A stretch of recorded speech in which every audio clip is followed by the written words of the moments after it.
ክለባችን አርሰናል የክለብ ብሩጁን የግራ መስመር ተጫዋች ክሪስቶስ ዞሊስን መቼ እንደሚያመጣው ታውቋል።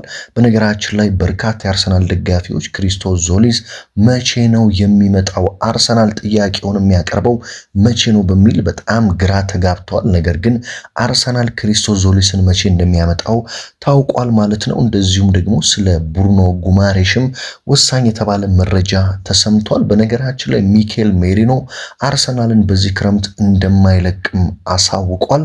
እነዚህንና የክለባችን አርሰናልን የዕለቱን ወሳኝ መረጃዎች እንደተለመደው ወደ እናንተ አደርሳለሁ። ውድ አድማጭ ተመልካቾቼ፣ ቤተሰቦቼ፣ በነገራችን ላይ የምትሰጡኝ አስተያየት ከጎኔ የሆናችሁት በሙሉ በጣም እዚህ እንድደርስ ረድቶኛል። ከልብ ላመሰግናችሁ ነው የምወደው። ባለፈው ቪዲዮም እንግዲህ ብዙዎች በተሳሳተ መንገድ ተረታችሁኛል። እኔ ለመናገር የፈለኩትኝ ሆን ብለው የአርሰናልን ስም ለማጠልሸት ኔጌቲቭ አስተያየት የሚሰጡትን ነው እንጂ የአርሰናል ደጋፊዎችን አስተያየት አይደለም። የእናንተን አስተያየት የእናንተን ሀሳብ በጣም በደስተኝነት ነው የምሰማው፣ የምከታተለው፣ የማነበው። በየቀኑም ወደ እናንተ መረጃ ሳመጣ እያሻሻልኩ መመጣበት ዋነኛ ምክንያት የእናንተ አስተያየት ነው እንጂ እኔ ለማለት የፈለኩት የሌላ ክለብ ደጋፊ ሆነው ወይም ደግሞ ለምንድን አላውቅም ሆን ብለው የአርሰናልን ስም ለማጠልሸት አስተያየት የሚሰጡትን እንጂ እናንተን ውድ ቤተሰቦችን አይደለም ማለት ነው። በቀጥታ እንግዲህ ወደ መረጃዎቹ ልውሰዳችሁ። እንዳልኳችሁ በየቀኑ የእናንተን ሀሳብ እያነበብኩ ወደ እናንተ ጥሩንና መልካሙን ነገር በጣም በአማረና በተሻሻለ መልኩ ለማድረስ በየቀኑ እየተጋው ይኸው ወደ 1 ዓመት እንግዲህ አብረን ቆይተናል። በየቀኑ ወደ እናንተን መረጃ እያደረስኩ ማለት ነው። እዚህ ጋር የሚቀርቡ መረጃዎች ደግሞ ታማኝነት ያላቸውን ብቻ ነው። ስለዚህ ወደ ዛሬው የዕለቱ መረጃ ነው በቀጥታ የምወስዳችሁ። እንግዲህ ወደ ዝውውር መረጃዎች ከማለፌ በፊት ትናንትና ሌሊት ላይ እንግዲህ ትናንት እንኳን ማለት ከባድ ነው። በተለይ ሌሊት 6 ሰዓት በተደረገው የዓለም ዋንጫ ጨዋታ የክለባችን በርካታ ተጫዋቾች ወደ ግማሽ ፍጻሜው ሲቀላቀሉ በጣም የምንወደው ካፕቴን ማርቲን ኦዴጋርድ ደግሞ ከዓለም ዋንጫው ተሰናብቷል። ኦዴጋርድ ግን እንዴት ነው የሚችለው? በጣም የሚገርም ተጫዋች፣ የሚገርም አምበል መሆኑን በኖርዌይ ቤት በደንብ ተመልክተናል ብዬ አስባለሁ። ትናንትና እንኳን በእንግሊዝ ይሸነፉ እንጂ መሃል ሜዳውን እንዴት ያሁሉ ተጫዋች የእንግሊዝ የመሃል ሜዳ ወሳኝ ተጫዋቾች እያሉ እሱ ብቻውን ኖርዌይ ውስጥ ያን ያህል በጣም ተጽዕኖ ፈጣሪ የመሃል ሜዳ ተጫዋቾች በሌሉበት አሸብርቆ ነው ያመሸው ማለት ይቻላል። ኖርዌይንም እንግዲህ እስከዚህ ድረስ አድርሶት ሊያልፉ ለጥቂት ደርሰው ነው እንግዲህ በእንግሊዝ ብሔራዊ ቡድን በተጨማሪ 30 ደቂቃ ከዓለም ዋንጫው የተሰናበተው። ካፒቴን ኦዴጋርድ እንግዲህ ከዚህ ቀደም እንደሰራውላችሁ ዘገባ በክለባችን አርሰናል ለቀጣዩ ዓመት ይቆያል ተብሎ ይጠበቃል። አሁን እንግዲህ የተወሰኑ የረፍት ቀናትን ከወሰደ በኋላ ወደ አርሰናል ተመልሶ የፕሪሲዝን ልምምድ ጊዜውን ይጀምራል። ስለዚህ ማርቲን ኦዴጋርድ በክለባችን መቆየት ያለበት ለዚህ ነው። በተለይ በኖርዌይ ያሳየው ወጥ አቋም፣ ያለምንም ጉዳት ያለምንም ድካም በሚገርም ሁኔታ ያሳየው ብቃት ለኔ በቀጣይ ዓመት በአርሰናል ቤት የሚደግመው ከሆነ በጣም ለክለባችን ትልቅ ጥቅም ይሰጣል ብዬ አስባለሁ። እንግዲህ በርካታ የክለባችን ተጫዋቾች ደግሞ ግማሽ ፍጻሜውን ተቀላቅሏል። ያው እንግሊዝ ብሔራዊ ቡድን ሌላኛው የአርሰናል ክለብ ብለን ልንጠራው እንችላለን። ምክንያቱም ሙሉ የእንግሊዝ ብሔራዊ ቡድን ከ4 በላይ ተጫዋቾች ያርሰናል ናቸው። ዴክላን ራይስን መጥራት እንችላለን፣ ኤብሪቼ ኤዜ፣ ቡካዮ ሳካ በትናንትናው ጨዋታ እንደዚሁም ደግሞ ኖኒ ማዱኬም ጭምር። በነገራችን ላይ ያው ሞርጋን ሮጀርስን በትናንትናው ጨዋታ ነበር የክለባችን ተጫዋች የሚሆን ከሆነ እሱም በቀጣይ ዓመት ይህ ሁሉ የአርሰናል ተጫዋች እንግዲህ ከእንግሊዝ ብሔራዊ ቡድን ጋር በጣም የሚገርም ጊዜ እያሳለፉ ነው የሚገኙት። ዴክላን ራይስ ትናንትናም እንግዲህ ከረፍት በኋላ ወዲያውኑ ነው ተቀይሮ እንዲወጣ የተደረገው። አንደኛ እንዳልኳችሁ በህመምና በጉዳት ነው እየተጫወተ የሚገኘው። ስለዚህ አሰልጣኝ ቶማስ ቱዌል ይህንን ጉዳት ሪስክ መውሰድ አልፈለጉም። ሁለተኛ ቢጫ ካርድ ካየ የግማሽ ፍጻሜ ላይ የሚያደርገው ጨዋታ ስለሚያመልጠው ያ ጨዋታ እንዳያመልጠው አስወጥተውታል ማለት ነው። ትላንትና በጣም ደካማ ጊዜ ሲያሳልፍ የነበረው የአርሰናል ተጫዋች ኖኒ ማዱኬ ነው። በጣም ደካማ የመጀመሪያ አጋማሽ ነው ኖኒ ማዱኬ ያሳልፈው። በቡካዮ ሳካ ተቀይሮ የወጣው ዴክላን ራይስ በኢብሪቼ ኤዜን ተኮ። ኤዜ በጣም ጥሩ እንቅስቃሴ ነው ገብቶ ማሳየት የቻለው። ኖኒ ማዱኬ ግን በጣም ደካማ ጊዜ ነው ትላንትና በመጀመሪያው አጋማሽ ጨዋታውን ካላያችሁ አሳልፎ የወጣው ማለት ነው። እንግዲህ ሁልጊዜ እንደምናገረው እኔ በዓለም ዋንጫው የአርጀንቲና ደጋፊ ነኝ። የሊዮኔል ሜሲ አድናቂ በመሆኔ አርጀንቲና ነው የምደግፈው። ነገር ግን አርጀንቲና ዋንጫውን ማትበላው ከሆነ እንግሊዝ ብሔራዊ ቡድን እንዲበላው ፈልጋለሁ። ያንን እንዲበላ የምፈልግበት ትልቁ ምክንያትም የአርሰናል በርካታ ተጫዋቾች እንግሊዝ ብሔራዊ ቡድን ውስጥ ይገኛሉ። ስለዚህ እንግሊዝ በተለይ ዴክላን ራይስ፣ ቡካዮ ሳካ የዓለም ዋንጫውን ቢያሳኩ በከፍተኛ ሁኔታ ደስ ይለኛል። ለዛም ከአርጀንቲና በመቀጠል ለእንግሊዝ ብሔራዊ ቡድን ደግፋለሁ ማለት ነው። በእርግጥ በፈረንሳይም በስፔንም የኛ ተጫዋቾች አሉ። በብዛት ግን የሚገኙት በፈረንሳይ በስፔን እና በእንግሊዝ ነው። ስፔን ውስጥም ዙሜንዲ ያለ፣ ዴቪድ ራያ ያለ፣ ሚኬል ሜሪኖ አለ።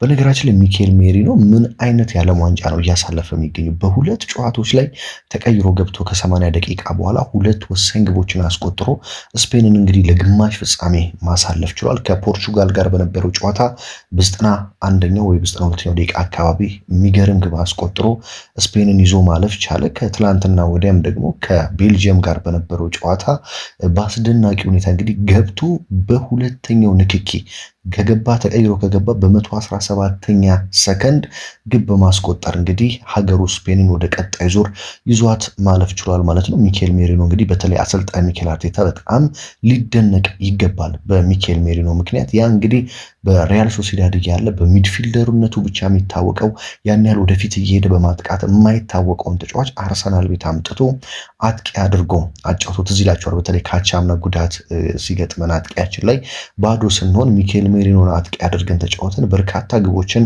አስቆጥሮልናል። በዘንድሮ ዓመትም እስከሚጎዳበት ሰዓት ድረስ በተለይ አርሰናል በኒውካስትል 1-0 እየተመራ እዚህ ይላቸዋል 2-1 ባለ ደቂቃ ያሸነፍንበት በሜሪኖና በማጋሌሽ ግብ ነበር። ወደ ጨዋታው የመለሰን የሚኬል ሜሪኖ የቴስታ ጎል ነበረች።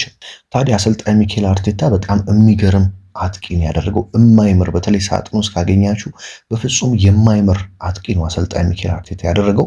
ሚኬል ሜሪኖም ታዲያ እንደተናገረው ከሆነ በአርሰናል ቤት በጣም ደስተኛ ነኝ፣ እዛ እንደ ቤተሰብ እንዲሰማኝ አድርገዋል። እያንዳንዱ የአርሰናል ተጫዋቾች ልክ እንደ ቤተሰብ ነው የሚሰማኝ። አርሰናልን የምለቅበት ምንም ምክንያት የለም።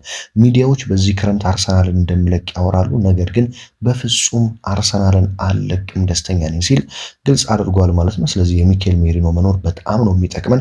አንደኛ እንደ ሚድፊልደር መጠቀም እንችላለን። ሁለተኛ ሃቨርት ጥሩ ባይሆን ዮኬሬሽ ጥሩ ባይሆንልን ቀይረን እያስገባን እንደለመድነው እንዳጥቂ እንጠቀመዋለን ማለት ነው። ወደ ዝውውር መረጃ ልውሰዳችሁ። እንግዲህ ይህንን ሁሉ ካልኩኝ ስለ ዓለም ዋንጫው በዝውውር መረጃው እንግዲህ በተለይ ስለ ክሪስቶስ ዞሊስ ነው ወሳኙን መረጃ ማነሳው። እንግዲህ የብዙዎቻችን ጥያቄ ክሪስቶስ ዞሊስ አዎ አርሰናል ወደ 38 ሚሊዮን ዩሮ ወይም ደግሞ 35 ሚሊዮን ፓውንድ በማቅረብ ከክለብ ብሩጅ ሊያመጣው ከጫፍ ደርሷል። ትናንትና በነገራችን ላይ ክለብ ብሩጅ እና ፊዮነርድ የወዳጅነት ጨዋታ ነበራቸው። በጣም የሚገርም ግብ ነው ያስቆጠሩ። ገብታችሁ ዩቲዩብ ላይ ይህን ቪዲዮ እንደጨረሳችሁ ሰርች አድርጋችሁ ክለብ ብሩጅ ቨርሰስ ወይም ደግሞ ክለብ ብሩጅ ከፊዮነርድ ጋር ያለውን የወዳጅነት ጨዋታ ብላችሁ ሰርች ብታደርጉት ጎሉን መመልከት ትችላላችሁ። ክሪስቶስ ዞሊስ ጎልን ብትሉት ትላንትና ብትሉት ያመጣላችኋል። የሚገርም ከርል ጎል ነው ማስቆጠር የቻለው። ታዲያ አርሰናል ለክሪስቶስ ዞሊስ ይፋዊ ጥያቄ የሚያቀርበውና ዝውውሩን ለመጨረስ በይፋ ወደ ዝውውሩ የሚገባው ትሮሳርድ ከአርሰናል መልቀቁ ሲረጋገጥ እንደሆነ ሃንዶፍ አርሰናልን ጨምሮ የአርሰናል ቅርበት ያላቸው ታማኝ የመረጃ ምንጮች አጋርተዋል ማለት ነው። አርሰናል እየጠበቀ የሚገኘው የሊያንድሮ ትሮሳርድ ክለባችንን መልቀቅ ነው። እንደሚታወቀው ክለባችን አርሰናል እና የቱርኩ ክለብ ቤሽኪሽታሽ በሊያንድሮ ትሮሳርድ በኩል ሙሉ በሙሉ የክለብ ለክለብ ስምምነት ላይ ደርሰዋል። ነገር ግን ሊያንድሮ ትሮሳርድ ጋር የተወሰኑ ነገሮች ይቀራሉ። የሊያንድሮ ትሮሳርድ እሺታና ውሳኔ ይጠበቃል። በተለይ በዓለም ዋንጫው በጣም ስለቆየ ውሳኔውን ለመስጠት ከዓለም ዋንጫው በኋላ ጠብቁኝ ብሎ ነበር። አሁን ግን ከዓለም ዋንጫው በተለይ ከትላንት ወዲያ በስፔን ከተሰናበተች በኋላ ቤልጂየም ውሳኔውን በቅርቡ ያሳውቃል ተብሎ ይጠበቃል። ታዲያ አርሰናል ትሮሳርድ እሺ ወደ ቤሽኪሽታሽ መሄድ እፈልጋለሁ ብሎ ውሳኔውን እንዳሳወቀ ወዲያውኑ ለክሪስቶስ ዞሊስ ይፋዊ ጥያቄውን ያቀርባል። ክሪስቶስ ዞሊስ የሚመጣው ለሊያንድሮ ትሮሳርድ ተተኪ ለመሆን ነው ማለት ነው። ስለዚህ የክሪስቶስ ዞሊስ ዝውውር ግራ ለገባችሁ ያለው መረጃ ይህን ይመስላል። በተለይ እንግዲህ ብዙዎቻችሁ በየቀኑ እንደዚህ አይነት አፕዴት ወይም ደግሞ የተሻሻሉ መረጃዎችን ሳመጣ የናፈቀን ሂርዊጎ ነው ትላላችሁ። እኔም እውነት ለመናገር የናፈቀኝ የክለባችን ሂርዊጎ ነው። ነገር ግን ሂርዊጎ ካልተባለ እኔ ሂርዊጎ ማለት አልችልም። ያለውን የየዕለቱን መረጃ ግን እንደዚህ ወደ እናንተ ግዴታ ማድረስ አለብን። ስለ ክሪስቶስ ዞሊስ ያለው መረጃ ይሄ ነው። ወደ ብሩኖ ጉማሬሽ መረጃ ስንሄድ ደግሞ ብሩኖ ጉማሬሽ በነገራችን ላይ የብሩኖ ጉማሬሽ ዝውውር እየተመራ የሚገኘው ከዚህ በፊት ወደ አርሰናል ጋብሪኤል ማጋሌሽ እንዲመጣ በሰራው ወኪል ነው። ጊሊያኖ ቤርቶሎቺ ይባላል ይሄ ወኪል። ከዚህ በፊት ጋብሪኤል ማጋሌሽ ወደ ክለባችን እንዲመጣ እንደዚሁም ደግሞ ዴቪድ ሉዊስ ትዝ ይላችኋል ወደ ክለባችን እንዲመጣ ትልቁን ሚና የተጫወተው ወኪል ነው። የጉማሬሽ ዋና ወኪል ደግሞ ማን ነው? አሌክሲስ ማላቮልታ ነው። ታዲያ አሁን ብራዚላዊው እንግዲህ የብሩኖ ጉማሬሽ ወኪል አሌክሲስ ማላቮልታ እና የቀድሞ ጋብሪኤል ማጋሌሽ እና ዴቪድ ሉዊዝን ወደ አርሰናል ያመጣው ጊሊያኖ ቤርቶሎቺ ከአንድ የብራዚል ውስጥ የሚገኝ ትልቅ ሱፐር ወኪል የሚባል አለ። ያም ማን ነው?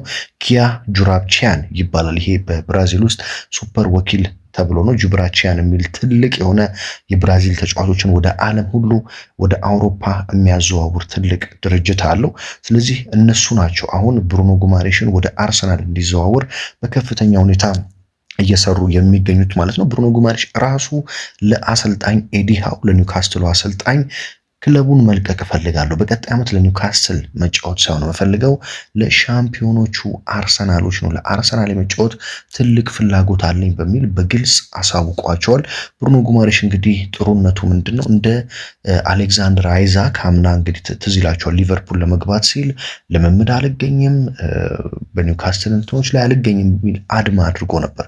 ብሩኖ ጉማሬሽ ግን ይህንን ማድረግ አይፈልግም። ከኒውካስትል ጋር ጥሩ ግንኙነት አለኝ፣ ይህ ጥሩ ግንኙነት ሳይበላሽ ነው ክለቡ መልቀቅ ያለብኝ በሚል ነው እንግዲህ ለአሰልጣኝ ኤዲ ሃው በመንገር በጥሩ መልኩ እንዲለቁት ጥያቄውን እያቀረበ የሚገኘው። አሁን እንዳልኳችሁ እንግዲህ እነዚህ ወሳኝ የተባሉት በተለይ ጊሊያኖ ቤርቶሎቺ ከዚህ በፊት እነ ማጋሌሽን ያመጣው ወኪል በጣም በከፍተኛ ሁኔታ የብሩኖ ጉማሬሽን ዝውውር ከአሌክሲስ ማላቮልታ ጋር ለመጨረስ በከፍተኛ ሁኔታ እየሰራ ይገኛል ማለት ነው።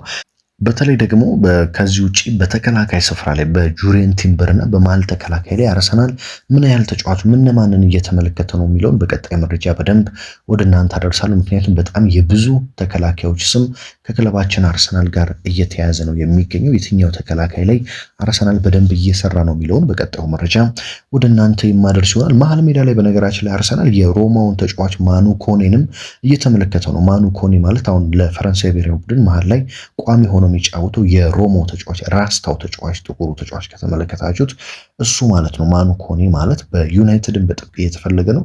በነገራችን ላይ ማንቸስተር ዩናይትድ ኤደርሰን የሚባል ተጫዋች ከአታላንታ አምጥቶ ነበር። ነገር ግን ዝውውሩ ሙሉ በሙሉ ቆሟል። ሂርዊጎ ጭምር ተብሎ ነበረ የዚህ ተጫዋች የኤደርሰን ዝውውር። ነገር ግን ዩናይትዶች ሕክምና ሲያደርጉ ጉልበቱ አካባቢ አንዳች የማይመች ነገር ስለተመለከቱ የጉልበት ጉዳት ደግሞ እንደምታውቁት ከበድ ያለ ጉዳት ነው እና ካስፈረም ነው በኋላ ጉዳት ቢገጥመው ለረጅም ጊዜ ላንጠቀምበት እንችላለን በሚል ዝውውሩን ሙሉ በሙሉ በመተው አርሰናል እየተመለከተው የሚገኘውን የሮማውን የመሃል ሜዳ ተጫዋች ማኑ ኮኔን መመልከት ጀምረዋል። በእርግጥ አርሰናል ጉማሬሽን የሚያገኝ ከሆነ ማኑ ኮኔን የመመልከት ምንም አይነት ፍላጎት የለውም። ነገር ግን እንደ አማራጭ በክለባችን አርሰናል ስም ዝርዝር ውስጥ ከተያዙ ተጫዋቾች አንዱ ይሄ ፈረንሳዊው ማኑ ኮኔን የተባለው ተጫዋች ነው ማለት ነው። እንግዲህ አንድ ነገር በጣም እንድትረዱኝ ይፈልጋለሁ ውድ አድማጭ ተመልካቾች፣ አንዳንድ አስተያየቶችን አያለው። ምንድነው ግዴታ ሰበር ዜና አምጣ፣ ግዴታ ለአርሰናል ተጫዋች ሲፈርም አምጣ የሚሉ አስተያየቶችን እያየሁ ነው። እኔ እንግዲህ እኔ ማድረግ የምችለው ምንድነው አርሰናል ቤት የሚወጡ መረጃዎችን ታማኝ ከሚባሉ መረጃ ምንጮች ወደ እናንተ በየቀኑ ማድረስ ነው። እናንተም ደግሞ ኦኬ ስለ አርሰናል ዛሬ ይሄ መረጃ አለ፣ የብሩኖ ጉማሬሽ እዚህ ደረጃ ደርሷል፣ የዞሊስ ዝውውር እዚህ ደረጃ ደርሷል እያላችሁ እንድትከታተሉና ዝውውሩ መጨረሻ ላይ ሲሳካም ሄር ዊ ጎ የሚለውንም እኔው ስለማደርሳችሁ በስተመጨረሻም ተሳካ በሚል አብረን እንድንደሰት ካለኝ ፍላጎት ነው እንጂ ምንም አይነት የተለየ ፍላጎት ኖሮኝ አይደለም። ልክ እኔም እንደናንተው የአርሰናል ደጋፊ የአርሰናል መረጃዎችን የማደርስ ጋዜጠኛ ከመሆኔ ውጪ ማለት ነው።